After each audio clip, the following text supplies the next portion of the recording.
तर शरद पवारांच्या उमेदवारीवरून भाजपच्या केशव उपाध्यांनी टोला लगावलाय।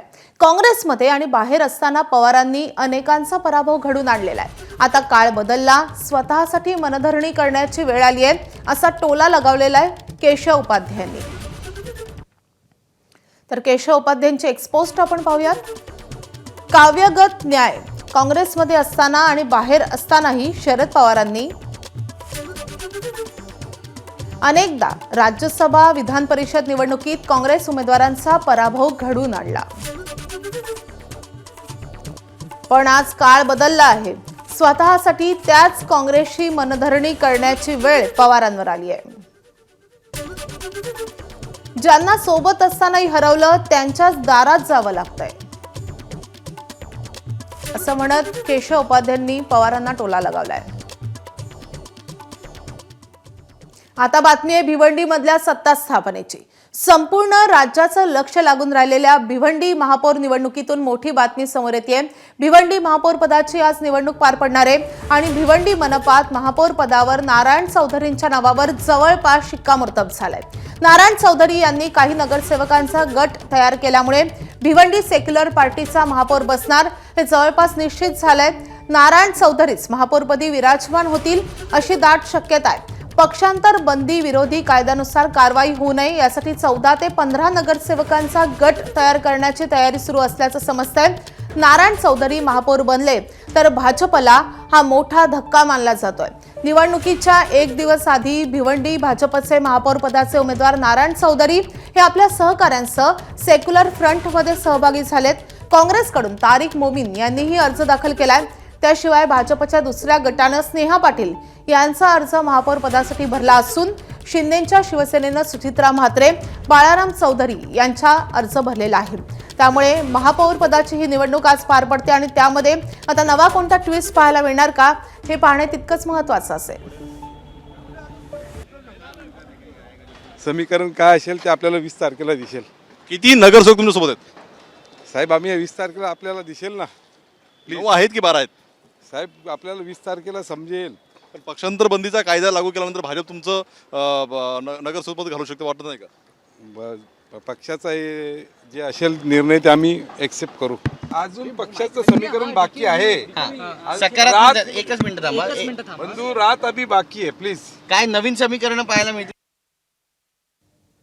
तर या संदर्भात अधिक माहिती देण्यासाठी आपला प्रतिनिधी अक्षय भाटकर सध्या आपल्या सोबत आहे। अक्षय, आज निवडणुकीचा दिवस आहे, ज्या काही घडामोडी घडतायत त्यानुसार खरंच नारायण चौधरी हेच महापौर होणार यावर शिक्कामोर्तब झालंय का? आणि सगळ्यात महत्त्वाचा प्रश्न म्हणजे पक्षांतर बंदी विरोधी कायद्यानुसार कारवाई होऊ नये यासाठी 14 ते 15 नगरसेवकांचा जे काही आकडे जुळवायचे आहेत तर त्यामध्ये नारायण चौधरी हे यशस्वी होतील का?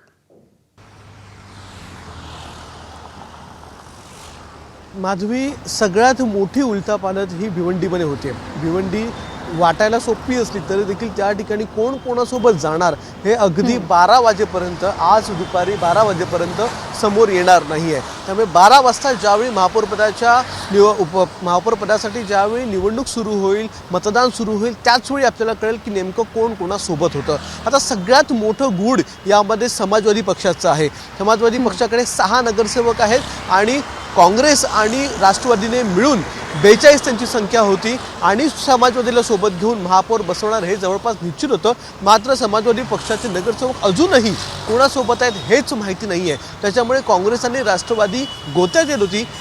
46चा आकडा आहे, समाजवादी सोबत नाही आहे। त्याच्यामुळे शेवटी काँग्रेस आणि राष्ट्रवादीने फोडाफोडाचं राजकारण या ठिकाणी झालं। भाजपने देखील या ठिकाणी स्वतःची सत्ता स्थापन करायचा प्रयत्न केला आणि भाजपने सगळी जुळवाजुळव करून शिवसेनेला बाजूला ठेवलं। 12 त्यांच्याकडे नगरसेवक आहेत शिवसेनेकडे, मात्र भाजपने त्यांना बाजूला ठेवलं। स्वतःची आकडेवारी जी आहे ती जुळवाजुळव करायचा प्रयत्न केला। त्यामुळे भाजप या ठिकाणी महापौर बसवणार का हे निश्चित वाटत असतानाच भाजपचे काही नगरसेवक फुटले आणि नारायण चौधरी यांनी 9 नगरसेवक घेऊन सेक्युलर फ्रंट जी आहे काँग्रेस आणि राष्ट्रवादीची यांच्याकडे गेलेले आहेत आणि त्यामुळे नारायण चौधरी यांचे 9 नगरसेवक मिळून भाजप आणि राष्ट्रवादी मिळून आता नारायण चौधरी यांच्या नावावर शिक्कामोर्तब होणार होतं। मात्र भाजपने देखील या ठिकाणी व्हीप जो आहे तो जारी केलेला आहे। तो व्हीप हा स्नेहा पाटील यांच्या नावाचा आहे। त्यामुळे पक्षांतर बंदी कायदा जर लागू झाला आणि जर नारायण चौधरी आणि या सगळ्या नगरसेवकांनी काँग्रेस राष्ट्रवादीच्या बाजूने मतदान केलं तर मात्र ते जे आहे नगरसेवक ते बाद ठरू शकतात.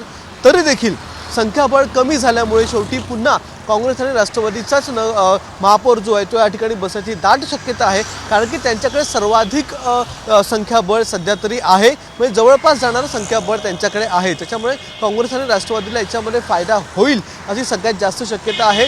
भाजपला कुठे ना कुठे शह देण्याचा प्रयत्न हा काँग्रेसकडून या भिवंडी महानगरपालिकेमध्ये झालेला आहे. त्यामुळे 12 वाजेपर्यंत हे निश्चित नाही आहे की नेमका कोणाचा महापौर बसणार.